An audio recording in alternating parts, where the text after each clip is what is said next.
In England, burning was a legal punishment inflicted on women found guilty of high treason, petty treason and heresy. Over a period of several centuries, female convicts were publicly burnt at the stake, sometimes alive, for a range of activities including coining and mariticide, while men guilty of heresy were also burned at the stake. Those who committed high treason were instead hanged, drawn and quartered. The English jurist William Blackstone supposed that the difference in sentencing, although full as terrible to the sensation as the other, could be explained by the desire not to publicly expose a woman's body. Public executions were well-attended affairs, and contemporary reports detail the cries of women on the pyre as they were burned alive. It later became commonplace for the executioner to strangle the convict, and for the body to be burned post-mortem. In the latter half of the 18th century, changing attitudes to such public displays prompted Sir Benjamin Hammett MP to denounce the practice in Parliament. His bill, by no means the first such attempt to end the public burning of women, led to the Treason Act 1790, which abolished the sentence, crimes punishable by burning, treason. By the end of the 13th century, several offences against either one's lord or one's king were treasonable. High treason, defined as transgressions against the sovereign, was first codified during King Edward III's reign by the Treason Act 1351. It clarified exactly what crimes constituted treason, following earlier, somewhat overzealous interpretations of England's legal codes. For instance, high treason could be committed by anyone found to be compassing the king's death or counterfeiting his coin. High treason remained distinct, though, from what became known as petty treason, the killing of a lawful superior, such as a husband by his wife. Though 12th-century contemporary authors made few attempts to differentiate between high treason and petty treason, enhanced punishments may indicate that the latter was treated more seriously than an ordinary felony, as the most egregious offense an individual could commit viewed as seriously as though the accused had personally attacked the monarch. High treason demanded the ultimate punishment. But whereas men guilty of this crime were hanged, drawn and quartered, women were drawn and burned. In his commentaries on the laws of England, the 18th-century English jurist William Blackstone noted that the sentence, to be drawn to the gallows, and to be burned alive, was full as terrible to the sensation as the other. Blackstone wrote that women were burned rather than quartered, as the decency due to the sex forbids the exposing and publicly mangling their bodies. However, an observation by historian Jules Michelet that the first flame to rise consumed the clothes, revealing poor trembling nakedness, may, in the opinion of historian Vic Gatrell, suggest that this solution is misconceived. In The Hanging Tree, Gatrell concludes that the occasional live burial of women in Europe gave tacit acknowledgement to the possibility that a struggling, kicking female hanging from a noose could elicit obscene fantasies from watching males. Heresy. Another law enforceable by public burning was the heretico comburendo, introduced in 1401 during the reign of Henry IV. It allowed for the execution of persons of both sexes found guilty of heresy, thought to be sacrilegious and dangerous to souls, but also seditious and treasonable. Bishops were empowered to arrest and imprison anyone suspected of offences related to heresy and, once convicted, send them to be burned in the presence of the people in a lofty place. Although the act was repealed in 1533/34, it was revived over 20 years later at the request of Queen Mary I, who, during the Marian persecutions, made frequent use of the punishment it allowed. De heretico-combaendo was repealed by the Act of Supremacy 1558. Although that act allowed ecclesiastical commissions to deal with occasional instances of heresy, persons declared guilty, such as Bartholomew Leggett and Edward Whiteman, could still be burned under a writ of de heretico-combaendo issued by the Court of Chancery. The burning of heretics was finally ended by the Ecclesiastical Jurisdiction Act 1677, which, although it allowed ecclesiastical courts to charge people with atheism, blasphemy, heresy, schism, or other damnable doctrine or opinion, limited the power to excommunication. Execution of the sentence. Public executions were normally attended by large crowds. For the killing in 1546 of Van Askew, charged with heresy and tortured at the Tower of London, a substantial stage was built to seat the various officials who presided over her burning. A witness to proceedings reported that Askew was so badly injured by her torture that she was unable to stand. Instead, the downge cart was holden up between aij sergeantes, perhaps sitting there in a chair. A pamphlet detailing the burning in April 1652 of Joan Peterson, the so-called Witch of Wapping, also describes the execution of Prudence Lee, found guilty of mariticide. Lee was apparently brought on foot, between two sheriff's offices and dressed in a red waistcoat to the place of execution in Smithfield. She confessed to having been a very lewd liver, and much given to cursing and swearing, for which the Lord, being offended with her, had suffered her to be brought to that untimely end. She admitted to being jealous of and arguing with her husband, and stabbing him with a knife. The executioner put her in a pitch barrel, tied her to the stake, placed the fuel and faggots around her and set them alight. Lee was reported to have desired all that were present to pray for her, and, feeling the flames, struck out terribly some 5 or 6 several times.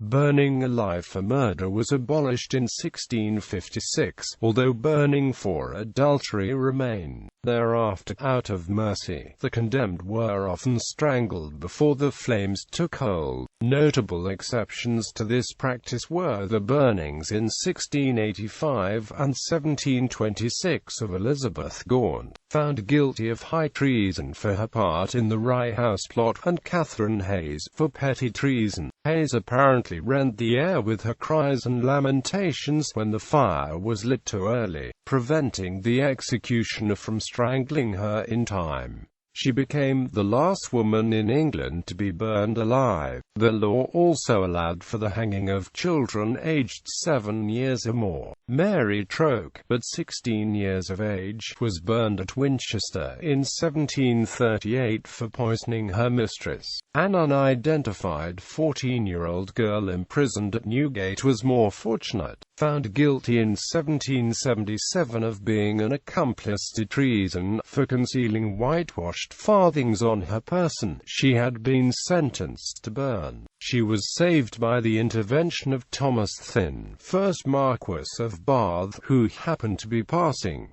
Changing attitudes. In 1786, Phoebe Harris and her accomplices were indicted for that day, on the 11th of February last. One piece of false, feigned, and counterfeit money and coin, to the likeness and similitude of the good, legal, and silver coin of this realm, called a shilling, falsely, deceitfully, feloniously, and traitorously did counterfeit and coin. Watched by a reported 20,000 people, she was led to the stake and stood on a stool, where a noose, attached to an iron bolt driven into the top of the stake, was placed around her neck. As prayers were read, the stool was taken away, and over the course of several minutes, her feet kicking as her body convulsed, Harris choked to death. About 30 minutes later, faggots were placed around the stake. Her body was chained into position and subsequently burned for over 2 hours. Executions like this had once passed with little to no comment in the press.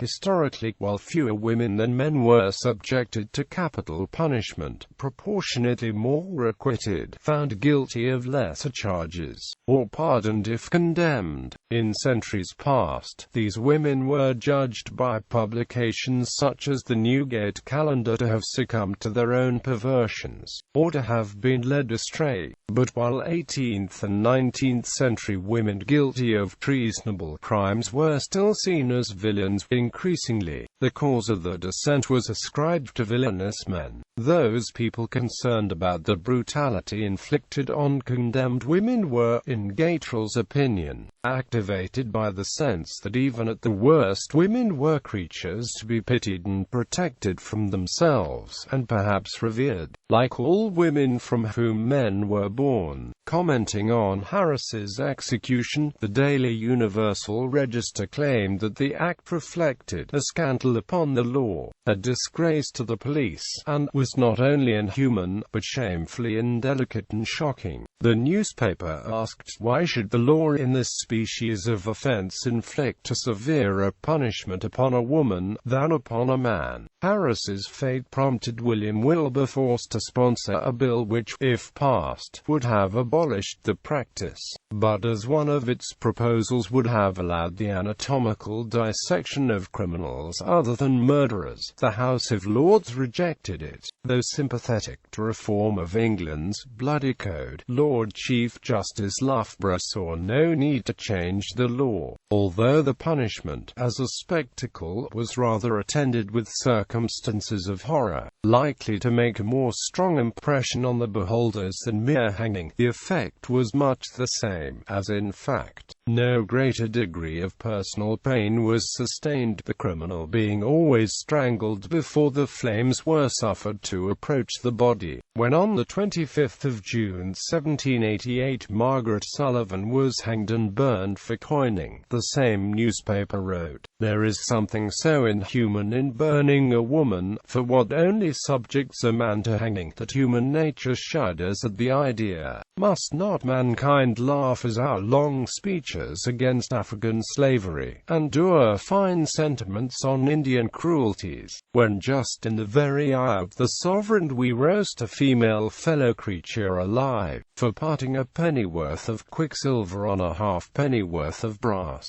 The savage barbarity of the punishment, and the smallness of the offense in the eye of God are contrasts that should meet their consideration of government." The Gentleman's Magazine addressed the Prime Minister, William Pitt the Younger. The woman was brought out attended by a priest of the Romish persuasion, and as soon as she came to the stake she was placed upon a stool, which was instantly removed from under her, and she left suspended. When the faggots were placed around her, and being set on fire, she was soon consumed to ashes. Mr. Pitt, himself a lawyer, 'tis hoped, will not suffer this cruel remain of savage legislation to escape his notice, and continue a disgrace to the enlightened sense of this country. Although in his objections to Wilberforce's 1786 bill Loughborough had noted that these women were dead long before they suffered the flames, many newspapers of the day made no such distinction. The Times incorrectly stated that Sullivan was burned alive, rhetoric which, in Dr. Simon Devereux's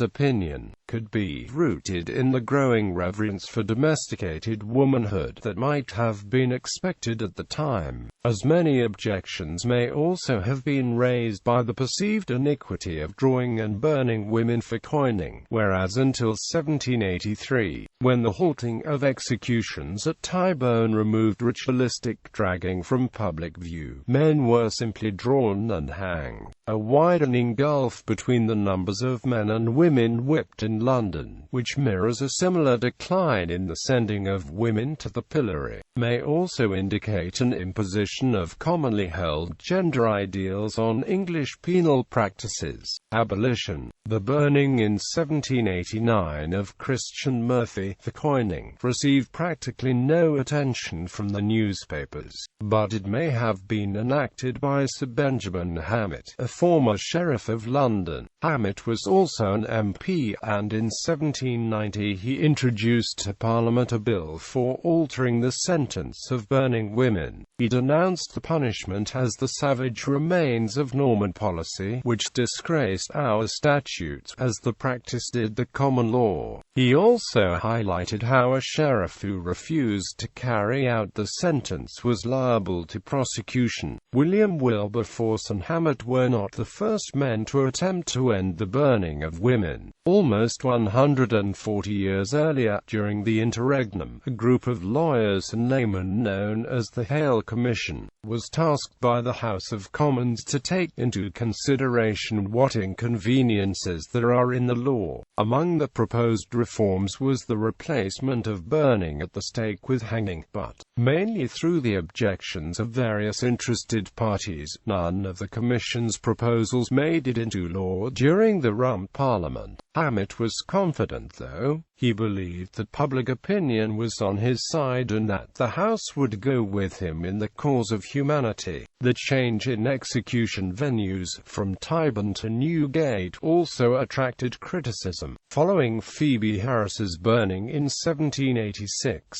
as well as questioning the inequality of English law, the Times complained about the location of the punishment and its effect on locals. When remission of burning was refused, the scene of inhumanity should have been changed. The consequences have been serious. Several persons in the neighborhood of Newgate, lying ill, have been severely affected by the smoke which issued from the body of the unhappy female victim. Another factor was the fate of Sophia Girton, found guilty of coining. Hammett's bill was introduced only 4 days before Girton's fate was to be decided, but a petition for her respite from burning, supported by another Sheriff of London and brought to King George III's notice by William Grenville, proved successful. Devereux suggests that her impending fate lent weight to the eventual outcome of Hammett's bill, which was to abolish the burning of women for treason through the Treason Act 1790.